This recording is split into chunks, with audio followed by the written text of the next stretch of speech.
Priča prva. Derviš i neposlušna kći. Dan čovjeka kojeg prozvaše Derviš, niko nije zacijelo znao kako izgleda i čime je ispunjen. Osim što je bio često viđen u svojoj bašči, što se moglo pretpostaviti da zarađuje od svojih proizvoda i što je susretljiv ako sagovornik zna odgovore na tajna pitanja. Niko nije imao uvid u Derviševu svakodnevnicu. Tako se nije znalo tačno ni odakle je, da li je ikada ženjen i da li iza sebe ima potomstvo. Okruženje, kako zna da bude ondje gdje je razum i zauzetost raspuštena i neobrezivana, mu je pridodalo dosta biografiji koju niko nikada nije mogao zasigurno potvrditi, a niko se nije usuđivao direktno pitati, jer je izvor glasina običavao da bude sumnjiv. Pa tako, oni koji su osmislili klevete obično nisu znali odgovore na 3 bitna pitanja, gdje pada i njihova prilika da zabadaju nos u Derviševa posla.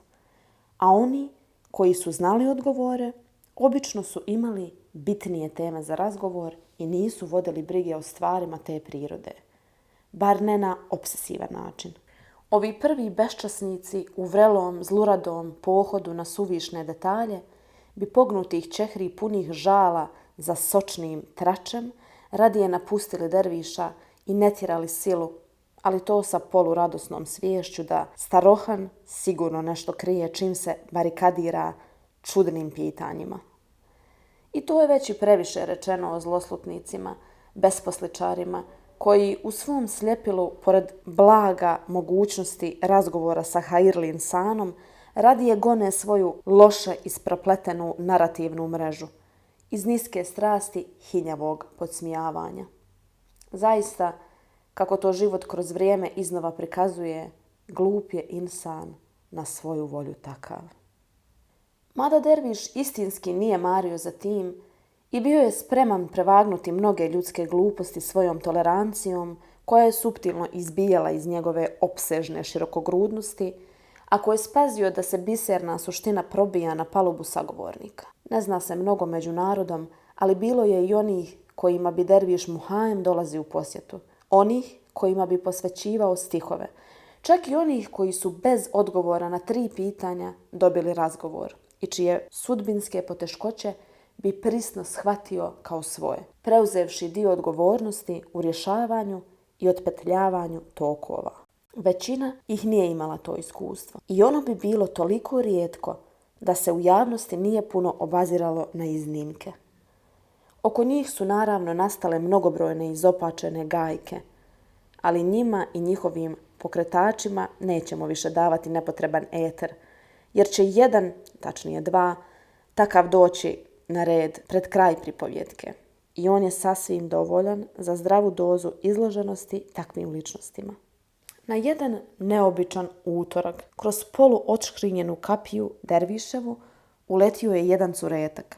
Svoj užurbani polutrk, tokom kojeg je lijevom rukom širila haljinu kako bi omogućila veće zahvate koracima, a desnom pridržavala rame lijeve, djevojka je okončala zastajanjem u mjestu malo nakon kapije, blagim nagibom stavljajući ruke na koljena i hvatanjem zraka, nakon čega se uspravila i zadihano očima tražila Derviša da se na njega fiksiraju.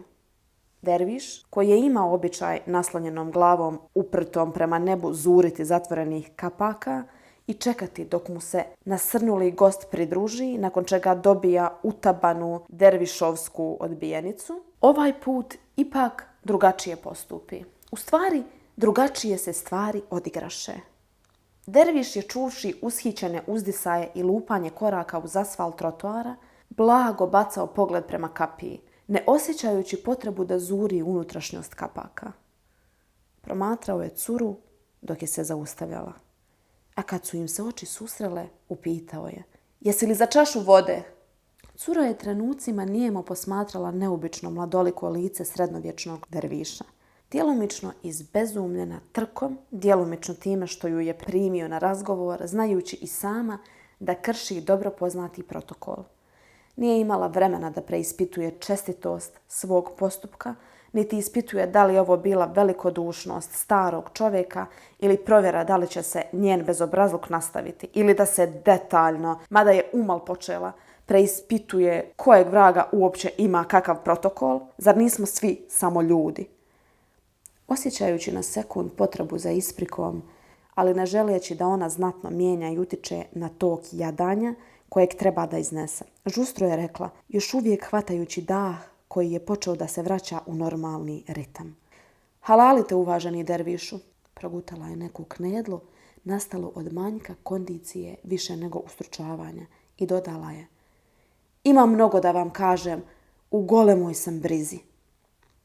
On je i dalje posmatrao, držeći ponudu vode u rečeničnom zraku, ne dodajući ništa dalje, ni konturama lica, ni jezikom tijela, ni dodatnim riječima. Djevojka se osjećala slobodnom da nastavi. Sjedajući na stolicu, pogled joj je uhvatila džezva na drvenoj tacni sa urezbarenim motivima vrha cvijeta i fildžan viška u kojem je stajala kocka šećera.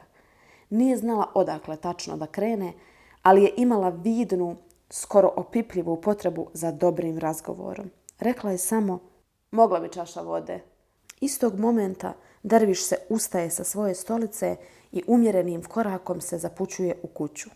Zadržao se tamo kratko vrijeme, a djevojka je gledala za njim kao što tužno kuće gleda za vlasnikom, znajući da će se vratiti, ali svejedno jedva podnošući odlazak. Odlasci su joj davali nelagodu. Sjetila se da tako može da počne razgovor, ako će je ovaj stari čovjek uopće razumjeti u tome. Kontura čovjeka se relativno brzo ponovo nacrtala na vratima. Dok je nazuvao svoje papuče, misao je preletjela njenim umom. Kada sam ušla, jasno sam vidjela da nema vode nigdje na stolu, niti šta da se pije osim kahve, pa sam ipak to zatražila. Stvarno sam nekada bez obraza. A onda se brzo javio i drugi glas. Pretjeruješ kao i obično. I u tom derviš je poveću čašu punu vode stavio pred nju i sjeo na svoje mjesto. I dalje je šutio. Kao da je znao da se uprkos ovoj vanjskoj tišini ipak odvija neka druga bitka glasova unutrini djevojke. Popila je vodu do kraja, odmjereno lupila čašom o sto i uzela dah koji je brzo zatim ispustila. Zamislila sam da počnem sa tim da ne volim baš puno biti sama. Da otkako se sjećam sebe, plašio me je mrak koji ostane iza onih koji zadnji napuste sobu. Derviš ju je posmatrao, a ona je osjećala rumenilo kako blago titra po njenim obrazima. Da nije pobogu skroz promašila razgovor sa ovim čovjekom. Da nije on nikakav terapeut. Kud sada sa konverzacijom? Udala sam se nedavno i fino mi je, nije da nije. Zastala je na trenutak, gledajući na moment očima u neku visinsku tačku. Potom, vrativši pogled pravo prema starom čovjeku, pa nastavši. Samo se nikada nisam riješila tog osjećaja, tog straha od samoće. Što zvuči glupo, jer više nikad nisam sama i jer sam se udala. Znala je da ne zvuči ovo glupo i znala je da derviš isto zna da ovo nije glupo i potajno se nadala da neće ništa odgovoriti, ako će odgovor biti nekada smo najusamljeniji sa ljudima koji nas ne razumiju. Načula se jednokratnih fraza za prvu pomoć, a i pomisao da njen dragi ipak nije njen najdraži, nije imala kapaciteta za taj karneval emotivnih stanja, koji se formiraju pa raskrinkavaju u roku par sekundi. Za milo čudo, derviš je i dalje samo posmatrao, ali nije posmatrao pogledom glupaka ili umjetnog mudrovanja, nego je promatrao, kao znajući da ona prvo mora sve iznijeti, da bi bilo kakav njegov odgovor bio približno adekvatan. Nastavila je svoju priču. Ali nije to glava mog problema. Ono je, bilo samo da otpočnem. Osjetila je potrebu da i on nešto kaže. Mada, svjesna da ovo nije ravnomjerna konverzacija, već ipak jedna strana očekuje nešto više od druge. Derviš je i dalje promatrao, ali na njeno blago čuđenje ne još dugo. Hoćeš još vode? Pitao je. A ona je na svoje dodatno začuđenje rekla, mogla bih još jednu čašu. I prije nego joj je svijest naredila da je učtivije da ona sebi i njemu donese osvježenje, derviš je već bio na nogama, okrenut i na putu ka izvršenju njenog prohtjeva. Vratio se dovoljno brzo da se šok nije saprao sa njenog pogleda. Primila je čašu u ruke i uz brzo i jedva čujno hvala srknula do dna i drugu čašu blago hladne vode. Nevješto je sakrila ono odahnujuće nakon dobrog srka okrepljujuće tekućine. I primijetivši to, brzo je bacila pogled na lice derviša, koje je bilo gotovo nepromijenjeno od maloprije, osim što joj se činilo kao da se na rubovima usana odao mali smiješak. Ako se i jeste osmijehnuo, smatrala je da ima dovoljno razloga da pretpostavi dobronamjernost ili barem odsustvo malicioznosti.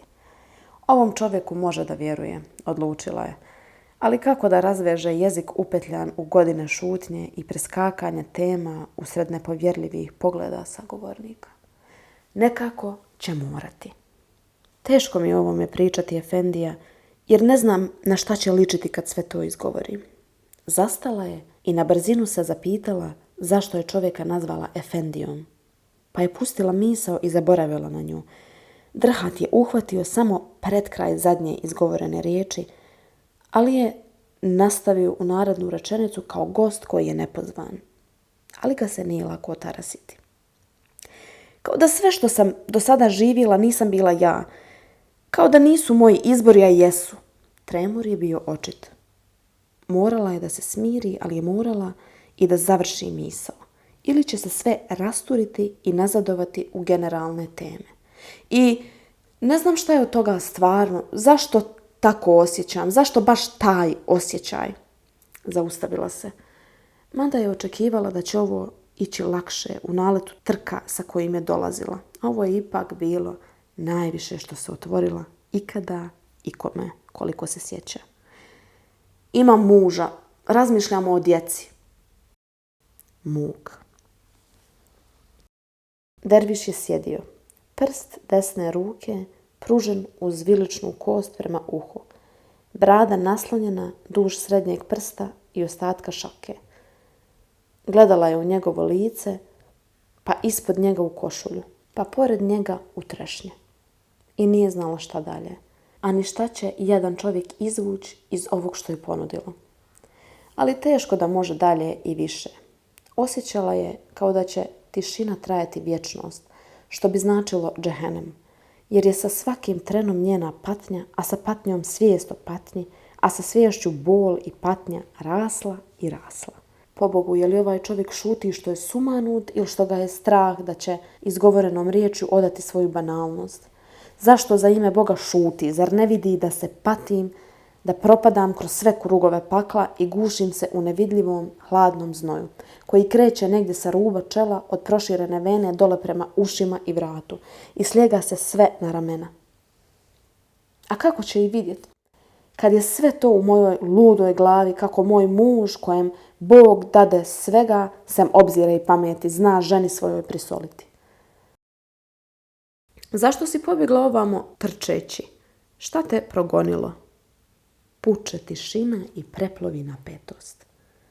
Derviš je pitao mladu djevojku i čekao odgovor.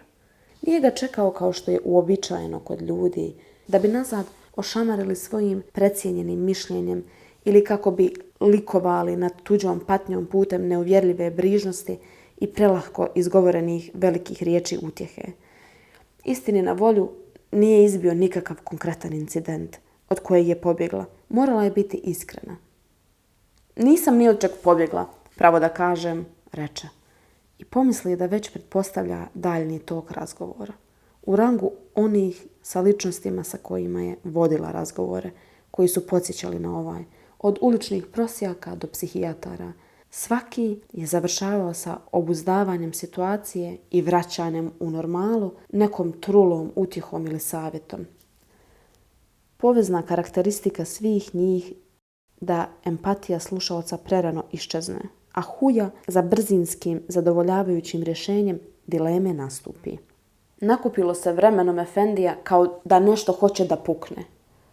A moram negdje, moram nekom, a niko me ne razumije. Ni da me prihvati u naručje, reče i nije joj bilo skroz jasno odakle naručje dođe u tok rečenice, ali ostavila ga je tu. Trebao joj je još jedan predah od riječi.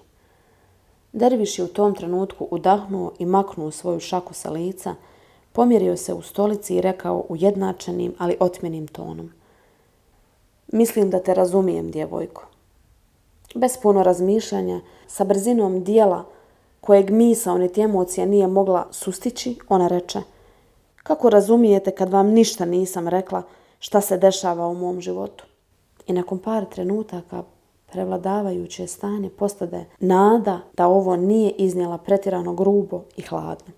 Derviša kao da nije ni dotaklo bilo šta oko izrečene riječi. Nedugo nakon joj odgovori: mislim da razumijem stanje u kojem si, ono što osjećaš, a možda čak mogu i da u svojoj mentalnoj slici vidim misli, riječi, poglede, slike koje te koče. Barem po prirodi.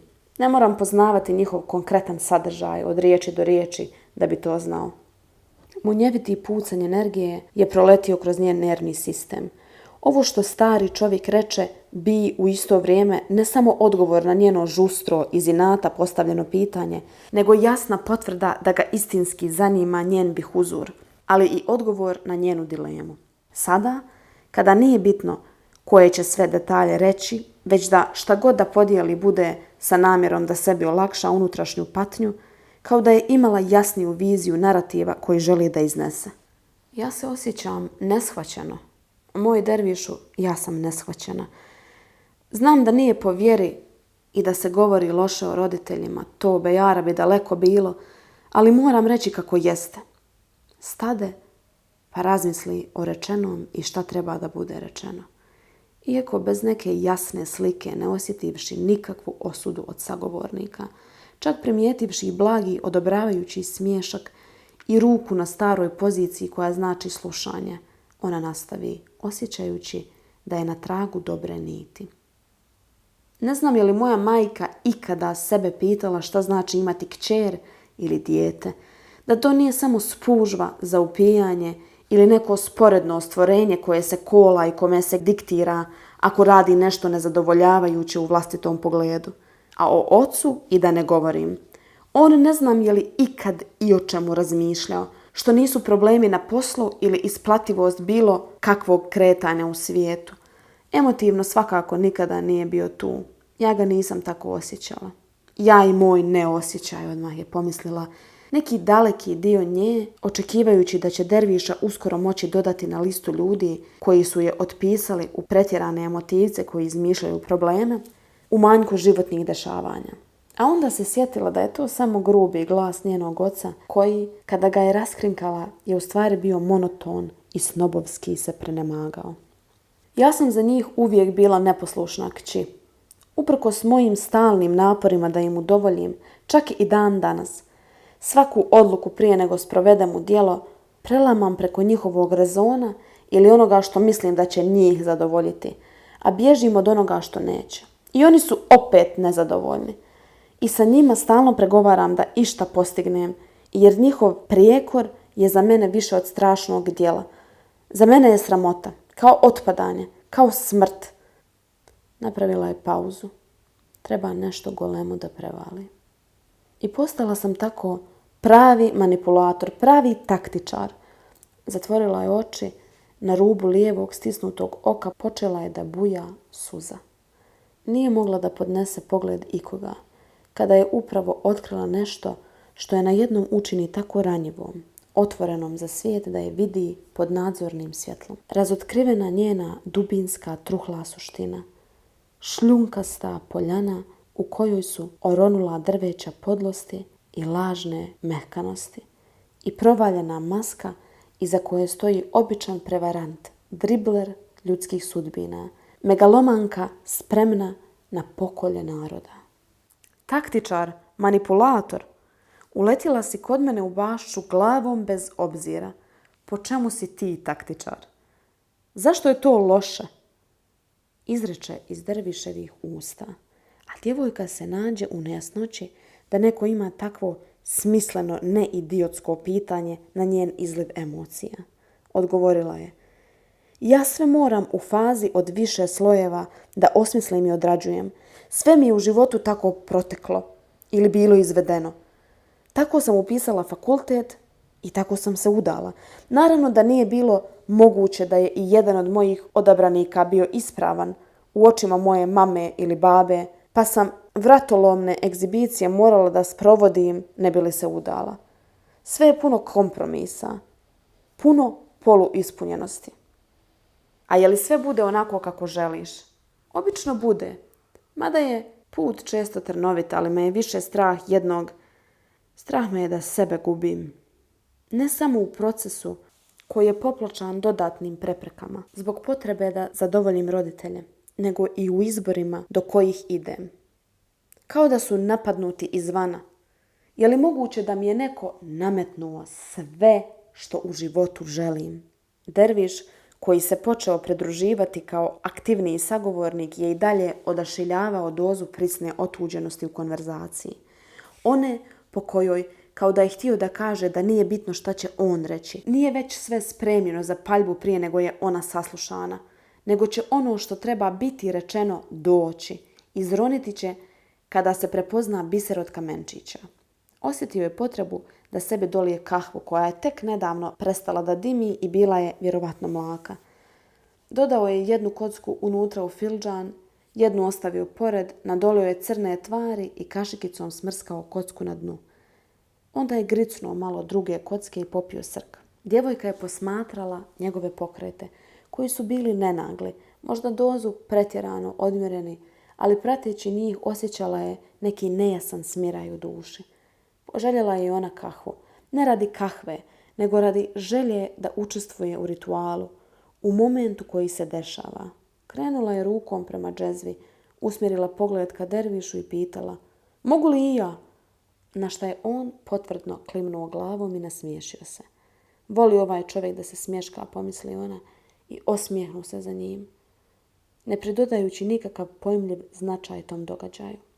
Kada je ona završila svoj srk, bilo joj je pomalo nevjerovatno da je upravo iznijela neke najžešće detalje o sebi i svojim slabostima, o stvarima koje bi je danima proganjale, a čije bi izgovaranje pred ljudima rijetko davalo rezultate i da pritom nije osjećala nikakvu težinu niti pritisak. Počela je blago plašiti ideja da je čeka lekcija starca o edebu i kako se po vjeri ne smije grditi roditelj, ali bi svaki put kada oklizne pogled o njegovo lice odagnala tu sumnju. Ovo nije čovjek tih tema i shvatanja i to je izgleda morala biti istina. Njega je zanimala nevolja djevojke, a detalje je podrazumijevao izostavljenim sa namjerom ako nisu već navedeni. Proveli su neko vrijeme u razmjeni pogleda međusobnih i onih sa Božijim stvaralaštvom oko njih. Ova bašta nije bila samo sređena, ona je bila živa. Takvom se mogla osjetiti duhovnim receptorima. Nisu se morali tražiti pokreti. Došlo je vrijeme da se nastavi razgovor. Djevojka nije zaboravila temu sa kojom je došla, ali joj je skroz promakao tok, pa da ne bi počela paničariti od izgubljene tako lijepo započete niti, upitala je svog sagovornika: "Je li znate dokle sam ja došla sa pričom?" "Znam. Načela si mi zanimljivu temu o tome kako osjećaš da tvoji izbori ne pripadaju tebi. A prije toga si rekla par riječi o odnosu sa svojim roditeljima. Pa bih te prije nego što nastavimo htio pitati, jesu li ti živi roditelji i jesu li blizu tebe?" Djevojka je pratila tog pitanja, zamislila se i rekla: "Jesu oboje, hvala Allahu, i žive nedaleko od mene. Ne bi oni to drugačije ni htjeli." Osmijehnula se, mada nije tačno znala zašto. "Zašto pitate? Imaš li još primjera gdje osjećaš da odluka nije tvoja?" reče derviš ne osvrćući se na njen upit. Bez puno vremena da se osjeća uvrijeđeno, dala se na razmišljanje. "Ima," izustila je i stala, opet se bacajući u tamni bunar sa crnom vodom, sjećanja na sve trenutke vlastite izdaje. "Moram samo da se prisjetim," ali je u bunaru bilo sve tako mračno. Ništa se nije moglo razaznati. Zna da je primjer negdje tu. Osjeća gustilo tekućine i prigušenu vidljivost i oštru hladnoću koja izbija iz vode i obuzima malu količinu praznog prostora preostalu do vrha bunara. Najiskrenije što sam ikad uradila je bio ovaj trk do vas, priznala je. Danima sam sebi govorila da ću doći, da moram kod nekog da tražim put do mira. I sve u tim danima čekanja je bila laž. Haman, sve dok me nije stegnulo i natjeralo na trčanje. Ko neka đavolska sila. Da nisam naograjisala, ne do Bog.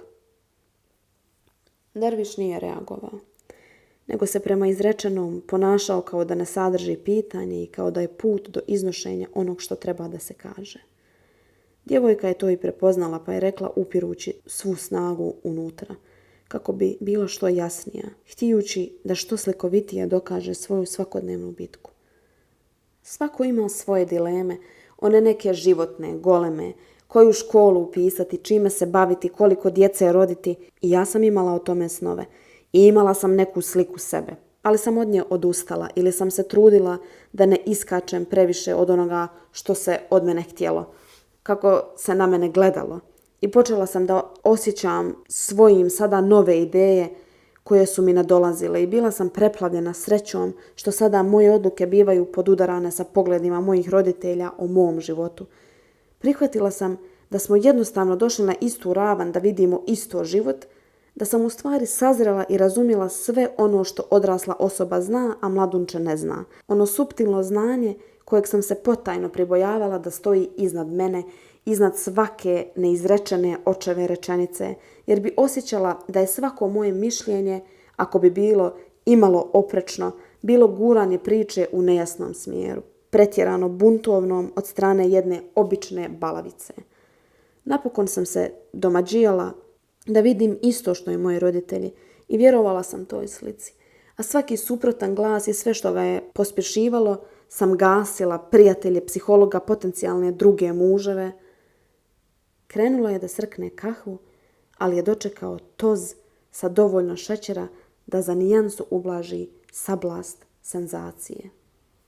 Eto takav je osjećaj, komplikovan.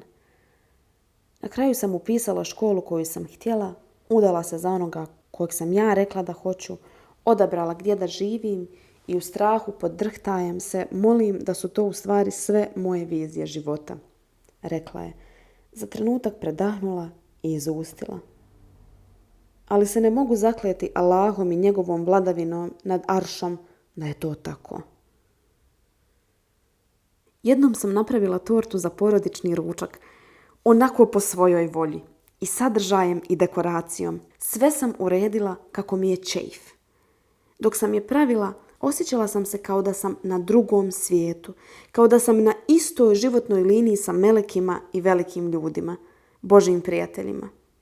Na dekoraciji su bile figure koje su predstavljale slike mog djetinjstva, nečega što odavno držim blizu srca iz meni nepoznatih razloga, valjda zbog nostalgije. I kada sam servirala kolač, prvo me je dočekala grimasa na muževom licu, pa usiljeni izdah u vidu podsmijeha, pa rečenica bila bi i dobra da ima i gram šećera u toj ti torti. I onda se počeo smijati, a za njim se počeo smijati moj otac i govoriti kako sam ja takva i da se to meni dešava. Majka je uradila najblažu stvar koja je boljela više od svega, samo je nijemo posmatrala sve to i gledala u mene na kratko, pa se zabila pogledom u pod. Valjda iz sramote prema svojoj kćerki ili možda što se prepoznala u meni. Nije mi bilo bitno, sve sam ih taj dan zamrzila. Oj Allahu, ako se to smije tako i reći. Gledala je u pod. Slično kao mati iz pripovjetke. I kada je došla svijest i vidjevši dervišove papuče tamo gdje bijahu pognute oči majke, trznu se i pogleda ga iskolačenim očima, koje su nedugo nakon počele odavati svoj umor. On je sjedio i gledao u nju, prsti umreženi, naslonjeni na njegov ravan trbuh i nije progovarao. Oko njih je živjela bašča, ptice su slijetale na behar trešanja i plejada boja koja se počela smjenjivati na nebu, ostavljajući ozbiljan trag prilasku kraja dana. Ova tišina je potrajala neko vrijeme, a zatim derviš je uspravio svoje sjedenje, potom preklopio lijevu nogu na desnu, uhvativši se rukama, jednom za koljeno, drugom iznad članka lijeve položene noge. A onda je, čvrsto zauzeći novu poziciju, opustio ruke. Pa ti jesi neposlušna kći, zaključi derviš nepomičan u govoru tijela. Krv je ispunjavala blijedo lice djevojke. Dervišev komentar je u njoj budio gromove srdžbe. Ti ne samo da ne slušaš svoje roditelje, ti sprovodiš svoje misli u djelo, ali njih navodiš da misle da su to njihove želje. A još kažeš da misliš da nisu tvoje i krivicu toga vidiš u njima. Tako ti u stvari podilaziš osjećaj odgovornosti nad vlastitim životom. Stari je prelomio prag tolerancije kojeg je bila spremna imati, na kojeg se pri ulasku kroz kapiju podsvjesno zaklela, vidjevši prvo njegovo blago lice, obećavajući sebi da će mu dati sabor kojeg daje mužu kada je javno sramoti pred prijateljicama. Njegove blage konture postale su oronule i naporne za gledati. Njegova kafa je mlaka i ostavljala gorak okus. Njegov smiješak je bio đavolje podsmijavanje nad tuđom patnjom. Sam Bog i njegova vojska meleka su dijelili drvenu tacnu i toz u džezvi od leta i prosipanja po podlom džuturumu. Odakle sad ovo, bi rekla da nije bila izvan dometa razuma i djelovanja, u potpunosti obuzeta bijesom kojeg je derviš izazvao. A on ko on sjedi i promatra. Osmijeh mu više nije na licu, obrazi podignuti prema usredotočenim, namrgođenim očima. Razmišljao je, tragao je za nečim. Ona se naglo ustala, derviš je ispratio pogledom ka gore i rekao joj: sjedi djevojče i slušaj. U tom trenutku je htjela sve da uradi, osim toga ništa joj draže ne bi bilo nego da se istog časa stavi u trk i isti onaj galop sa kojim je došla i uputi preko kapije u slobodu. Ali tamo je ne čeka niko. Niko ko je uopće kadar razumjeti. Ovaj dedo je očito lud, uprko znakovima da je sa njim nadomak rješenja životne dileme. Možda ako još odsabura, možda će nešto izroditi, makar i slučajno. Shodno svom novom ubjeđenju, sjede djevojka nazad na mjesto, sa teškim padom, po njemu i rukama prosutim sa strane. Potom se uhvativši za ručke i kazući, djelomično kroz zube: evo, slušam.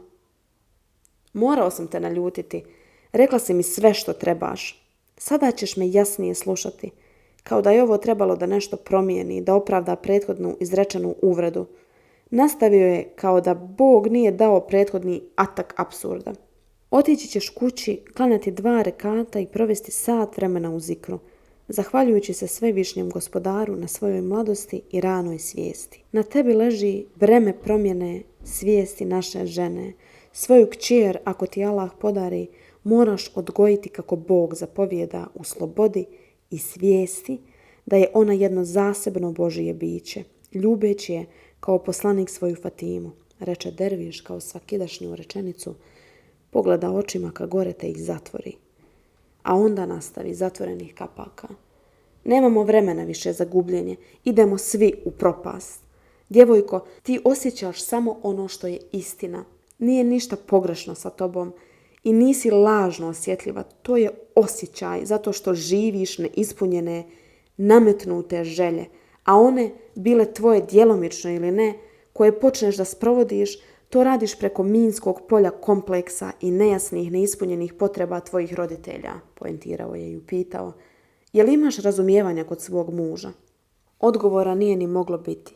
Sva čula su bila uprta na upijanje zasebnih riječi u rafalu koji je napuštao usta derviša. Ti najbolje znaš, ali znaj da nema vremena. Poslije takvog odrastanja i duhovnog uslovljavanja koje sada patiš, ne možeš biti u zajednicama koje ti ne pomažu da srezuješ unutarnji korov. Derviš je stao sa govorom i otvorio oči, uzimajući u obzir naglost sa kojima su izlazile ove riječi. Ne bi se moglo pretpostaviti da je na njegovom licu staložen izraz koji sija nekom otmjenošću, doduše ipak sa jasno oštrim konturama koje naglašavaju urgentnost neke situacije. Djevojka se odlučila priključiti toku novonastalog razgovora. Ja, nisam sigurna da sam baš sve razumjela. Zakašljala se suhim, nepotrebnim kašljem. Je li mi govoriš da se razvedem? Derviš nije ništa odgovorio odmah, a djevojka nije znala šta da pročita iz trenutne šutnje. Zapiši mi adresu roditelja. Sa njima moram da razgovaram. O čemu? O mojoj neposlušnosti, dodala je sa ponosom. Tvoja neposlušnost nije mahana. Nemaš se potrebe nalaziti uvrijeđenom. Ja u stvari od tebe tražim da budeš još neposlušnija. Šok je već postao normalno unutarnje stanje, pa je odmah prešla na pitanje. Još neposlušnija? Tako je. Ti se moraš skroz odvojiti od pupčane vrpce koja je postala omča u neprirodnosti svoje duljine trajanja. Budi neposlušna svima, to je posljednji savjet. Majka i babo žive odmah do pošte na izlazu iz tvog naselja, žuta fasada, reče ona u jednom tonu. Milijarde misli u glavi, ni jedna zrela za izreći. Hvala ti na dobrom razgovoru, djevojče. Vidimo se uskoro. Hvala. Allah emanet. Allah emanet. Kraj priče prve.